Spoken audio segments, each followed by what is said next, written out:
Y muy buenas tardes para todos. Sí, es viernes, ya nos queda un tironcito nada más. El tironcito que supuestamente le estaría quedando a la reforma famosa de seguridad social. En principio, ¿no? Un tironeo, no un tironeo. Hay que ver, bueno, me refería al trecho, ¿no? Al tramo. Al tramito restante. Pero vamos a ver si es tramito o tramo. Repasemos lo que es la crónica de Telemundo con los detalles de esta reforma y con parte de la conferencia del propio presidente Luis Lacalle Pou. Mirá.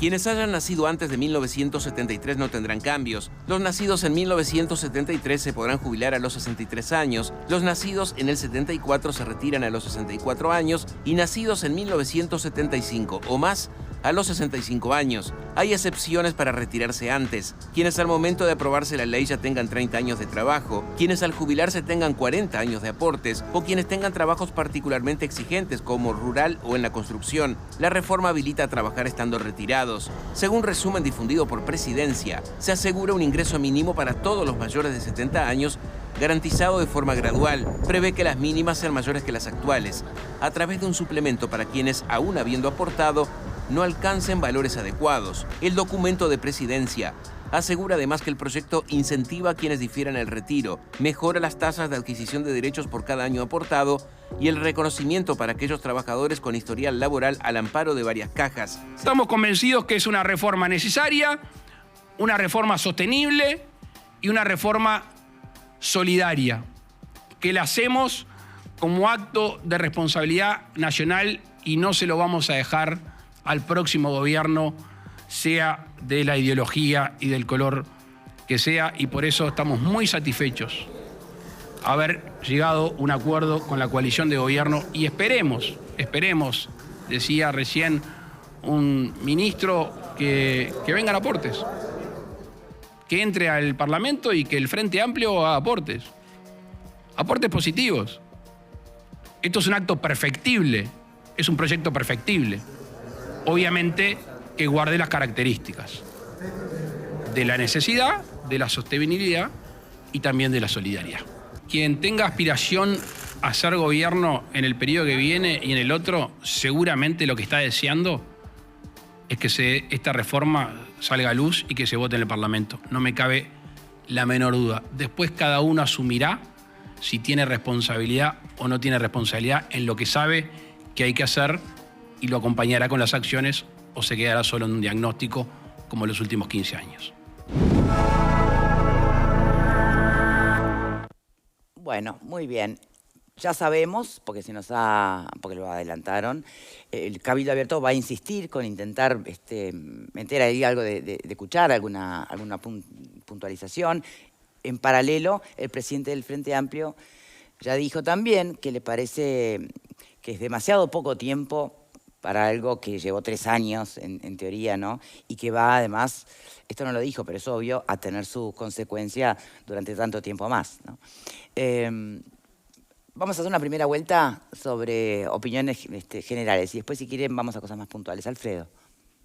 Bueno, yo creo que si en algo hay consenso en la sociedad uruguaya es que la reforma de la seguridad social es imprescindible. No hay otro camino, hay que reformarlo. Porque la pirámide demográfica nuestra tiene unas características que cada vez somos más viejos y tenemos menos nacimientos y la inmigración es mayor que antes, pero no es suficiente. O sea que en los hechos o cambiamos el tema de la edad de retiro, que creo que eso es un tema clave porque todos vivimos más años y de mejor calidad, o sea que todo el mundo puede, en el mundo, no solamente acá, en el mundo está cambiando, o sea que eso hay que cambiarlo.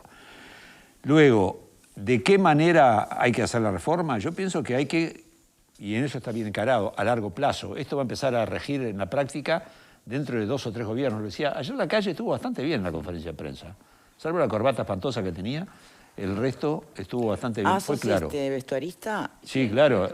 Me distraía la corbata esa. Sí. Yo trataba de escucharlo y me distraía. Voy a quebrar una lanza por nuestro compañero. tiene un toque con la vestimenta de las personas. Siempre ¿no? te dije a vos que te vestís mal, pero... O sea, a mí todos los días me critica por algo, salvo cuando me pide que lo lleve después en la casa. Ahí te vestís bárbaro. Me elogia.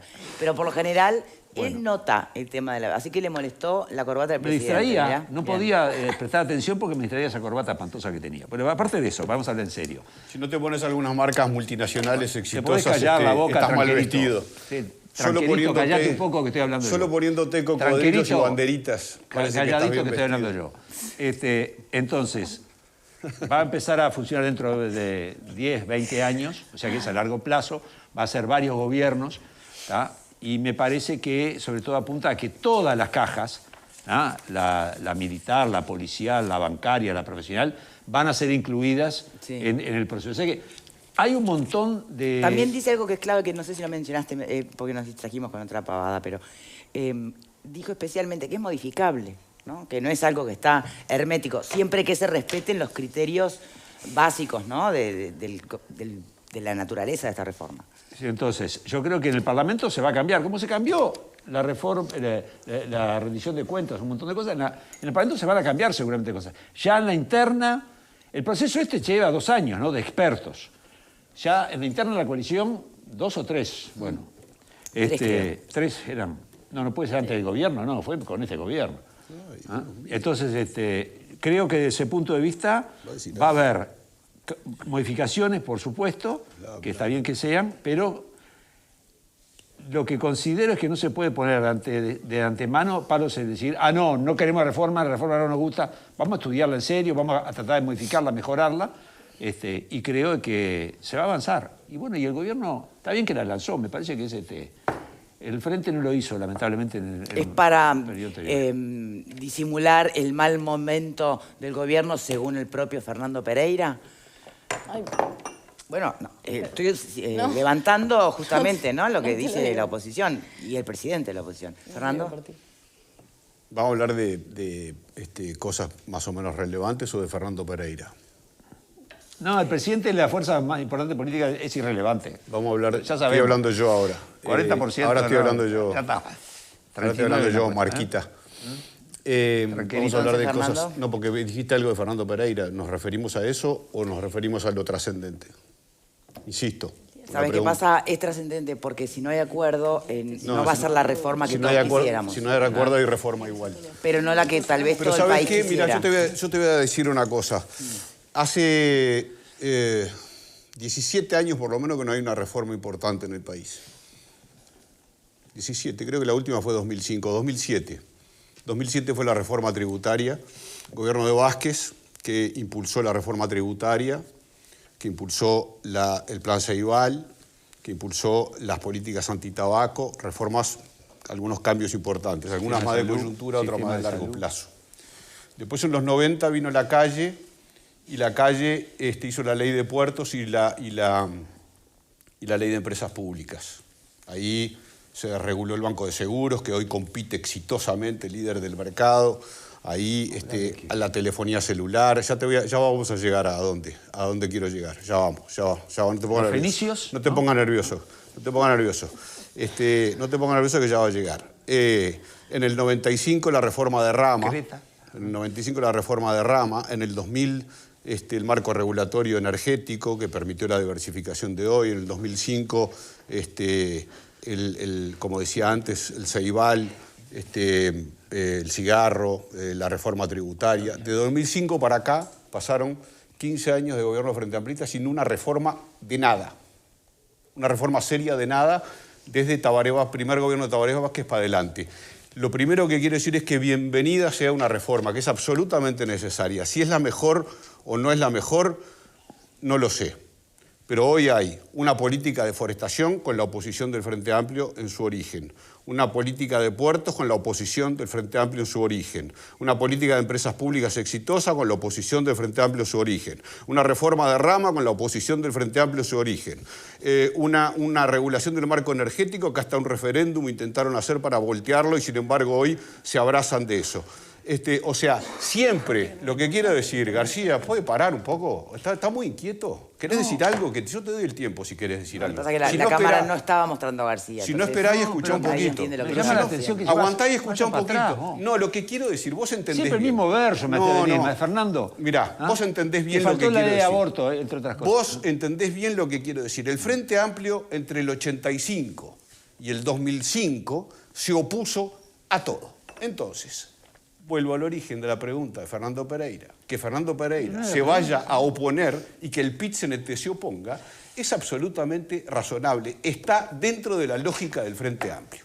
Absolutamente, porque se opusieron a todo, aún después utilizando a su favor los cambios que se hicieron en su momento. O sea que no debería preocuparnos que el Frente Amplio no apoyara esta reforma. No debería preocuparnos. Ojalá la apoyara, ojalá sume, ojalá se suba y aporte, pero no debería preocuparnos. No se puede detener la reforma porque el Frente Amplio no esté de acuerdo. No se puede, porque si no, no tendríamos forestación, no teníamos puerto, no teníamos demonopolización de los seguros, no teníamos Altel, no teníamos nada de lo que García no quiere escuchar. No tendríamos nada, porque el Frente Amplio se opuso a todo. Entonces, hoy, si no queremos tener reforma de la seguridad social, escuchemos al Frente Amplio y al PIT-CNT. Si queremos tener reforma de la seguridad social, vamos para adelante. Y dicho esto, digo, de la reforma de la seguridad social, 330 artículos. Che, ¿todos van a hablar mientras yo uso la palabra? ¿Todos? Después se quejan cuando yo interrumpo. No, yo no tengo problema, pero Calavera no chilla. Si van a interrumpir, banquen cuando yo interrumpo después. Banquen, aguanten. La idea es que nadie se interrumpa. 330 artículos que no vamos a analizar técnicamente acá porque no tenemos ni idea. Porque es muy amplio y porque hay muchas cosas que se nos escapan. Pero una reforma que, como lo dijo el señor García, va a empezar a operar desde 2033. 2033. La primera persona que se va a jubilar con 65 años va a ser en el 2040. 2040. O sea, no solo es una reforma de largo plazo y de largo plazo en la ejecución, que no va a perjudicar hoy a nadie, de los que estamos sentados, capaz que a Fernanda, pero al resto no va a perjudicar a nadie. Además, no nos va a perjudicar, sino que nos va a beneficiar a todos, al conjunto de la sociedad, y además establece algunas cosas importantes. Aumenta las jubilaciones más bajas, genera el suplemento solidario, beneficia a las personas que tienen hijos con capacidades diferentes o discapacitados, se va a poder seguir trabajando después de jubilarse, tiene muchas cosas positivas en líneas muy generales. Bien. O sea, que bienvenida la ley. Si vamos a discutir de la oposición, que venga alguien de la oposición o que la defienda García. Hablando de cosas trascendentes, tampoco queda abarcada. Vos estás... sí, aunque no lo parezca, sin duda que me afecta. Ya llevo 25 años de trabajo y voy a tener que esperar más de 20 años más para jubilarme. Entonces, realmente, suerte que no era importante la visión de la oposición, porque hablaste más del Frente Amplio que de la reforma. Si tenés 40, te faltan 20 para jubilarte por este régimen. ¿De qué te estás quejando? Bueno, a ver, no importa. Acá lo importante de todas maneras no es lo que nos pase a cada uno de nosotros. Pero decía una cosa lógica, porque eso es ilógico lo que acaba de decir. Voy a tener que esperar 20 años. Y sí, ahora también me tenés que esperar 20 años. Va a tener que esperar 20, 25. Sin reforma tenés que esperar 20 años. 25 va a tener que esperar. Bueno, ¿podemos seguir? No, ¿Podemos 25 seguir? no. Vas a sacar bien la cuenta que 25 tampoco. Bien. ¿Será posible? Está difícil. Es posible, sí, pero no digas una cosa que no es. Ahora dale, Vero, dame tu opinión. Olvídate de todo el resto y dame tu opinión. Sí, voy a tratar porque el estado de situación del proyecto de ley. Me parece que lo importante acá es lo que todos sabemos. Se necesita una reforma. Me parece que hay que reconocerle a este gobierno el llevar la bandera de esta reforma, asumir el costo político. Todos sabemos que hay un costo político para eso. Y lo que yo sí quiero poner el énfasis... Pero pará, todos sabemos que hay un costo político. Perdona que te interrumpa, pero es interesante. ¿Quién va a pagar qué costo? ¿Cuál es el costo político? ¿No acompañarla? Exacto. ¿O sacarla sin el amén de la oposición? Me parece que ahí justamente es donde va a estar el tema del equilibrio, porque si es esta oposición que dice Fernando que a rajatabla va a ser el Frente Amplio, que no deja ninguna posibilidad de que acompañe, también puede ser un boomerang, se puede devolver en contra y decir, ojalá que bueno, acompañe. esta es, ¿podremos seguir hablando los demás? Bueno, esta es una Me reforma nombraste, que puede querida. tener sus luces y sus sombras, pero que al final el valor es haberla llevado adelante mientras los demás miraron para el costado y no aprobaron y demás. De todas maneras, a mí me parece lo importante no es los 40 días, ni es 50 días, ni es 2 meses o 3 meses, es la calidad del debate. La calidad del debate va a ser realmente lo que va a pasar a partir de lo que suceda. ¿La mirada va a ser lo que el Uruguay del 2040 o es el 2024 el horizonte? Porque si vamos a debatir criticando o aportando en función de la jugada electoral de un lado y del otro... de eso de un lado y del otro, ¿no? Entonces, a mí me preocupa eso. Realmente cuando se conozca el proyecto, vamos a debatir con calidad, vamos a bajar ese proyecto técnicamente para que todos lo podamos comprender y saber en qué nos afecta más, en qué nos afecta menos, o vamos a estar en el jueguito electoral de un gobierno que defiende la valentía de la reforma y una oposición que se opone por oponerse. Me parece que ahí es donde a mí me preocupa porque estamos hablando de cosas realmente serias que involucran a muchas generaciones y que no podemos estar reformando todos los años y en todos los gobiernos el sistema electoral de seguridad social. Bien. ¡Qué suerte! Suscribo tu punto de vista. Perfecto, muchas gracias. Bien. Entonces puedo seguir. Bueno, Falta Fernanda. yo creo que en ese sentido que menciona Vero, justamente el trabajo que ha intentado hacer Saldain. Creo que justamente ha sido el gran abanderado de la postura que tú estabas mencionando, lo hemos escuchado una y otra vez en todos los programas de radio, en todos los programas de televisión, en el acceso, en la disposición que él ha tenido justamente a explicar qué es lo que le interesa a la ciudadanía, en qué aporta o en qué beneficia o en qué no, justamente este proyecto de ley. Tú preguntabas, Victoria, cuál era el costo político. Yo creo que cuando partimos de la base de que toda la ciudadanía es consciente de la necesidad, de la urgencia y de la importancia de una reforma de la seguridad social, yo creo que quien va a terminar cargando con el costo político realmente es el Frente Amplio, si la actitud es la que se viene mencionando, por lo menos en notas de prensa, por ahora lo único que hemos sabido son, sobre la comisión a estudio de este tema encabezada por Murro, son las objeciones. Yo estoy esperando cuáles son las propuestas. Porque ya a priori ya sabemos, ya se han manifestado, bueno, van a haber objeciones, no queremos adelantar postura, lo cual indica que obviamente se le va a dar un uso político, lo entiendo, pero me interesa saber más cuáles son las propuestas que las objeciones en ese sentido. Y cuando el presidente de Frente Amplio, que Fernando dice que no es importante, pero yo también me parece un poco injusto en el sentido de, Pereira dice si no es poco tiempo para tratarlo. Bueno, y tuvieron, dice pero tuvieron mira, 15... es ilógico, vamos Sí, a dale, citarlo va. textualmente. Es ilógico que se diga que se va a aprobar en 40 días. ¿Cómo se va a aprobar en 40 días? Algo que costó 3 años acordar. Hay que darle tiempo a la oposición y sobre todo a la sociedad a internalizar cuáles son las propuestas y cómo le pueden afectar. Claro, pero el tiempo, del cual quizá no Fernando es se consciente durmió. Pereira, tuvieron 15 años. 15 años para tratar la reforma de la seguridad social. ¿Hace cuánto estamos hablando del proyecto que el mismo presidente de la República entregó en mano a Fernando Pereira? ¿Cuánto tiempo necesitan para estudiar las cosas? La verdad, suena, espero que no, yo también soy de la idea que ojalá el Frente Amplio tenga una actitud propositiva y justamente creo que es lo que la ciudadanía está esperando, y más cuando es un tema en el que estamos todos de acuerdo que es inminente y es importante. Me parece Por allí que sí. apareció la posibilidad de llegar a pensar en un referéndum sobre esto. Ah, pero es más adelante. fantasma. Ya se insinuó. Bueno, difícil. ya se insinuó. A mí la verdad no me sorprende nada. Ojalá que no. ¿La seguimos después de la pausa? Dale, dale. Esperen que antes les quiero contar que Leiva Joya llega a Montevideo, la reconocida joyería argentina, que del 24 al 29 de octubre se va a estar esperando en el Hotel Holiday